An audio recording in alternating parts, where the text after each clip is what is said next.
اعوذ باللہ من الشیطان الرجیم، بسم اللہ الرحمن الرحیم۔ سورہ بقرہ کے دو حصے ہیں۔ پہلا حصہ جس میں سابقہ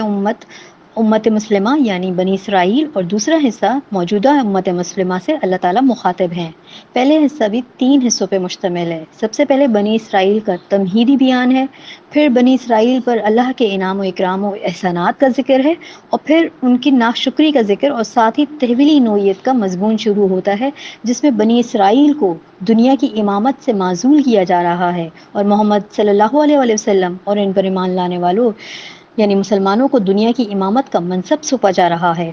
اور اس سابقہ امت کو دعوت قرآن دینے کا مضمون شروع ہو رہا ہے، اور محمد مصطفیٰ صلی اللہ علیہ وسلم پر ایمان لانے کی دعوت دی جانے کی بات شروع ہو رہی ہے۔ تو بات کا آغاز اس نقطے سے کیا جا رہا ہے جو دونوں امتوں کے درمیان مشترکہ ہو، اور وہ ہے سیدنا ابراہیم علیہ السلام۔ آج ہم آیت 124 سے 130 تک کو پڑھیں گے۔ آیت 124 میں کہا جا رہا ہے کہ جب ابراہیم علیہ السلام کو ان کے رب نے کئی باتوں سے آزمایا اور انہوں نے سب کو پورا کر دیا، تو اللہ تعالیٰ نے فرمایا میں تمہیں لوگوں کا امام بنا دوں گا۔ عرض کرنے لگے میری اولاد کو، تو فرمایا گیا میرا وعدہ ظالموں سے نہیں۔ دونوں امتوں کو مخاطب کر کے کہا جا رہا ہے کہ جب ابراہیم علیہ السلام کو اس کے رب نے چند باتوں پہ آزمایا، اور ابراہیم علیہ السلام ہر بات میں کامیاب رہے، اور کہنے کو تو یہ چند باتیں ہیں لیکن اس کی شدت کا اندازہ تبھی ہو سکتا ہے جب کوئی خود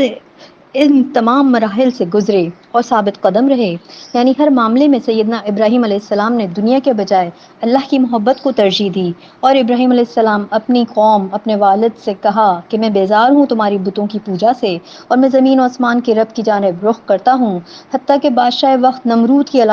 عدالت میں بھی کلمہ گو رہے اور ان کو جلا دینے کا حکم دے دیا گیا، تب بھی ثابت قدم رہے، اور انہوں نے محسوس کر لیا تھا کہ میری قوم کے لوگ شرک اور بت پرستی کے اس قدر عادی ہو گئے ہیں کہ ان کے سامنے حق کھل ہی نہیں رہا۔ 87 برس کی عمر تک کبھی مصر، کبھی حجاز، کبھی مدین، کبھی فلسطین میں تبلیغ دین کی خدمت میں لگے رہے۔ پھر اللہ سے دعا کی کہ اللہ میں بوڑھا ہو چکا ہوں، میں ناتواں ہو گیا ہوں، اب میری مدد فرما، میرے مشن کو جاری رکھنے کے لیے ایک جانشین عطا فرما۔ پھر بیٹا ملا، اور 13 سال کی عمر میں اس کو بھی رب کریم کی طرف سے ذبح کرنے کا حکم دیا گیا۔ وہ اس پر بھی پورے اترے، اور یہ ان کے جگر گوشے کی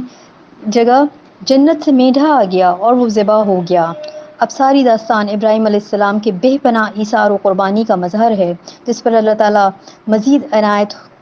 کر رہے ہیں کہ اے ابراہیم، اب میں تم کو دنیا کے لوگوں کے لیے امام بنانے والا ہوں۔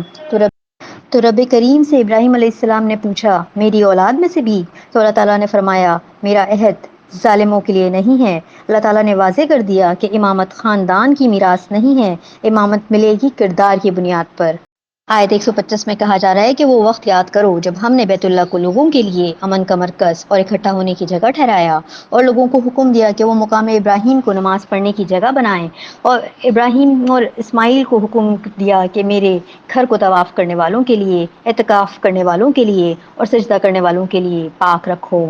آیت 124 سے ہی سیدنا ابراہیم علیہ السلام کے حالات و واقعات بیان ہو رہے ہیں۔ سب سے پہلے تو یہ کہ یہودی، عیسائی اور بت پرست عرب تینوں گروہ ہی ابراہیم علیہ السلام کو اپنا پیشوا مانتے تھے، مگر ہر ایک گروہ کا دعویٰ تھا کہ وہ یعنی سیدنا ابراہیم علیہ السلام انہی کے مذہب کے حامل ہیں، لہٰذا بہت ضروری تھا کہ صحیح بات کو واضح کر دیا جائے۔ تو قرآن کریم نے بہت کلیئرلی بتایا کہ سیدنا ابراہیم علیہ السلام کسی بھی باطل عقیدے کے حامل نہیں تھے، بلکہ ان کی تو ساری زندگی ہی توحید کی تبلیغ میں صرف ہوئی۔ دوسری اہم بات کہ ابراہیم علیہ السلام کے 2 بیٹے حضرت اسحاق اور حضرت اسماعیل علیہ السلام تھے۔ حضرت اسحاق کے بیٹے حضرت یعقوب علیہ السلام، جن کا دوسرا نام اسرائیل تھا،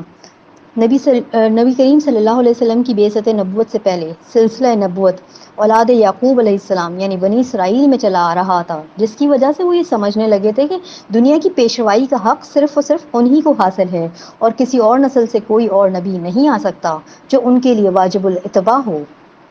قرآن کریم نے ان کی یہ غلط فہمی بھی دور کر دی۔ خود اللہ نے ابراہیم علیہ السلام سے کہہ دیا، جبکہ سیدنا ابراہیم علیہ السلام نے بڑی بڑی قربانیاں دیتے ہوئے لمحہ بھر کا توقف نہ کیا تھا۔ ان کو آگ میں ڈالا گیا، وطن چھوڑنے پہ مجبور کر دیا گیا، ان کو اپنے نوزیدہ بچے کو اور بیوی کو ویران و بیابان مکہ کی خشک وادیوں میں تنہا چھوڑنے کا حکم ملا، حتیٰ کہ اپنے اسی بیٹے کو ذبح کر دینے کا حکم بھی، اور وہ تمام باتوں میں سرخرو ہوئے، اور اللہ نے ان کو دنیا بھر کی پیشوائی کا منصب دینے کا اعلان کیا۔ اور اسی موقع پہ ابراہیم علیہ السلام السلام نے اپنی اولاد کے بارے میں پوچھا تو صاف صاف کہہ دیا گیا کہ جو لوگ ظالم ہوں گے یعنی اللہ تعالیٰ کی نافرمانی کر کے اپنی جانوں پہ ظلم کریں گے وہ اس منصب کے اہل نہیں اور اس منصب کے حقدار نہ ہوں گے۔ اور بنی اسرائیل کو صدیوں تک آزمانے کے بعد ثابت ہوا کہ وہ اس لائق نہیں کہ قیامت تک پوری بنی نوع انسانیت کی پیشوائی ان کو دے دی جائے۔ اس لیے اللہ تعالیٰ نے نبی الآخر الزماں محمد مصطفیٰ صلی اللہ علیہ وسلم کو ابراہیم علیہ السلام کے دوسرے بیٹے سیدنا اسماعیل علیہ السلام کی اولاد میں سے اب بھیج رہے ہیں، اور یہ بھی کہ خاتم النبیین محمد صلی اللہ علیہ وسلم ابراہیم علیہ السلام کی دعا کا مظہر ہیں۔ اب بیت اللہ کی حرمت کا بیان ہے کہ بیت اللہ جس کو اللہ نے امن کا گہوارہ بنایا اور بار بار لوٹ کے جانے کی جگہ بنایا، جو ایک بار وہاں چلا جاتا ہے بار بار جانا چاہتا ہے۔ ابراہیم علیہ السلام کے مقام جہاں وہ کھڑے ہو کر کعبہ تعمیر کر رہے تھے، جنت سے آئے ہوئے پتھر پر چڑھ کر تو اس کو نماز پڑھنے کی جگہ بنانے کا حکم دیا گیا۔ اس پتھر پہ ابراہیم علیہ السلام کے قدموں کے نشان ثبت ہو گئے تھے۔ رسول اللہ صلی اللہ علیہ وسلم کی سنت ہے کہ طواف کے بعد مقام ابراہیم پہ 2 رکعت نفل پڑھا کرتے تھے۔ اللہ رب کریم نے بیت اللہ کی یہ حرمت رکھی ہے کہ نہ صرف مسجد حرام بلکہ اس کے ارد گرد کے وسیع علاقے تک کو حرم کہا جاتا ہے، جہاں نہ کسی انسان کو قتل کیا جا سکتا ہے، نہ ہی بنا کسی شدید دفاعی صورت کے جنگ کرنا جائز ہے، نہ ہی کسی جانور کا شکار حلال ہے، نہ ہی کسی خودرو پودے تک کو اکھاڑنا کی اجازت ہے، نہ ہی کسی جانور کو قید کرنے کی۔ یہ جگہ نہ صرف انسانوں کے لیے بلکہ حیوانات و نباتات کے لیے بھی امن کا مرکز ہے۔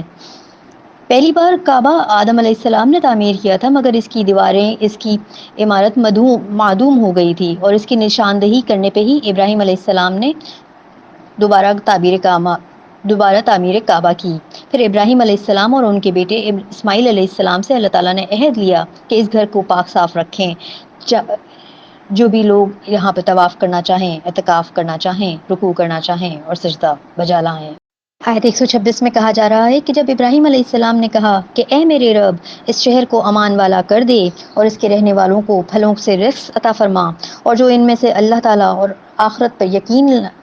یقین رکھتے ہوں، ایمان لاتے ہوں، تو اللہ تعالیٰ نے فرمایا جس نے کفر کیا تو میں اسے تھوڑا فائدہ دوں گا، پھر اسے آگ کے عذاب کی طرف گھسیٹوں گا، اور وہ بدترین ٹھکانہ ہے۔ اللہم اجرنی من النار، اللہم اجرنی من النار، اللہم اجرنی من النار۔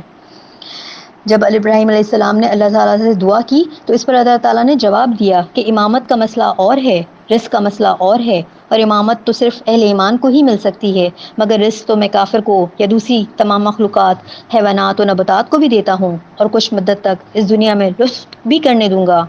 مگر پھر کھینچ لاؤں گا اس عذاب علیم دوزخ کی طرف۔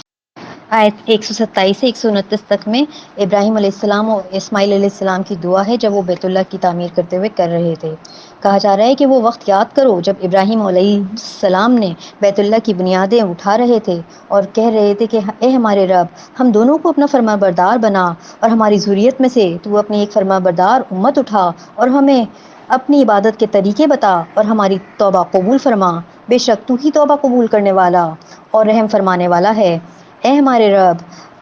اور انہی میں سے ایک رسول بھیج جو انہیں تیری آیتوں کی تلاوت کر کے سنائے اور انہیں کتاب و حکمت کی تعلیم دے اور ان کو پاک کرے، یقیناً تو سب پر غالب، حکمت و کمال حکمت والا ہے۔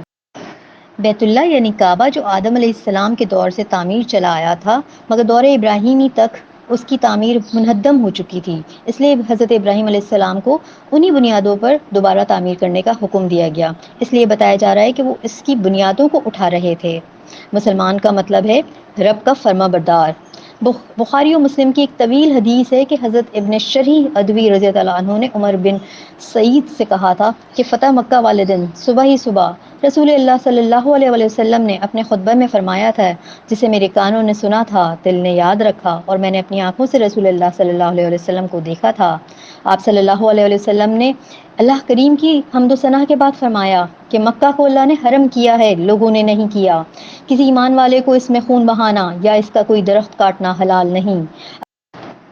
اگر کوئی میری اس لڑائی کو دلیل بنائے تو کہہ دینا میرے لیے صرف آج ہی کے دن کی اس ساعت تک جہاد حلال تھا، پھر اس شہر کی حرمت آ گئی جیسے کل تھی۔ خبردار، ہر حاضر غائب کو یہ پیغام پہنچا دے۔ اسی طرح مسلم کی ایک حدیث ہے کہ حضرت جابر رضی اللہ عنہ نے رسول اللہ صلی اللہ علیہ وسلم کا ایک فرمان نقل کیا ہے کہ کسی کو حلال نہیں کہ مکہ میں ہتھیار اٹھائے۔ حضرت علی رضی اللہ عنہ کا ایک قول ہے کہ بیت اللہ کی تعمیر کے لیے سیدنا ابراہیم علیہ السلام آرمینیا سے تشریف لائے تھے اور حجر اسود کو جبریل امین علیہ السلام لائے تھے۔ اور آخر میں جو دعا ہے وہ انتہائی بہترین شاہکار ہے۔ دل سے نکلی ہوئی دعا کی اس تاثیر کو کسی ترجمے کی صورت میں بیان تو نہیں کیا جا سکتا، لیکن سمجھنے کے لیے دعا کا مفہوم بیان کیا جا رہا ہے کہ ایک تو یہ کہ انبیاء علیہ الصلاۃ والسلام اتنے بڑے منصب پر فائز ہوتے ہوئے بھی اللہ کے حضور عجز و انکساری میں رہتے تھے اور اپنی کوتاہیوں پہ نادم اور معافی کے طلبگار رہتے تھے، اور ہر ایک کا کام صرف اور صرف اللہ کی رضا حاصل کرنا ہوتا تھا۔ وہ جو بھی کام کیا کرتے تھے اس پر وہ اللہ کی قبولیت کی دعا مانگا کرتے تھے۔ یہاں کلیئرلی بتا دیا گیا ہے کہ محمد صلی اللہ علیہ وسلم کا ظہور دراصل دعائے ابراہیمی کا جواب ہے جو انہوں نے تعمیر کعبہ کے وقت کی تھی کہ اے اللہ تو ان میں سے ہی ایک رسول بھیج جو انہیں تیری آیتیں پڑھ کر سنائے اور لوگوں کو نیک راہ پر لائے۔ اور اللہ نے تقریباً 2500 برس بعد ابراہیم علیہ السلام کی دعا کو قبول کیا اور رسول اللہ محمد مصطفیٰ صلی اللہ علیہ وسلم کو اولاد اسماعیل میں سے مبعوث کیا۔ آیت 130 میں کہا جا رہا ہے کہ دین ابراہیمی سے وہی بے رغبتی کرے گا جو محض بے وقوف ہوگا، ہم نے اسے دنیا میں بھی برگزیدہ کیا تھا اور آخرت میں بھی وہ نیکوکاروں میں سے ہے۔ پھر جو ان احکامات کے طریقے سے یعنی ابراہیم علیہ السلام کے راستے سے دوسرا راستہ اختیار کرے گا تو یقیناً حماقت ہی کرے گا، اور اللہ نے تو ابراہیم علیہ السلام کو چن لیا تھا، وہ انہیں نیک و صالح بندے کی صورت میں اس دنیا میں بھی رکھتے تھے اور آخرت میں بھی۔ وآخر دعوانا ان الحمد للہ رب العالمین۔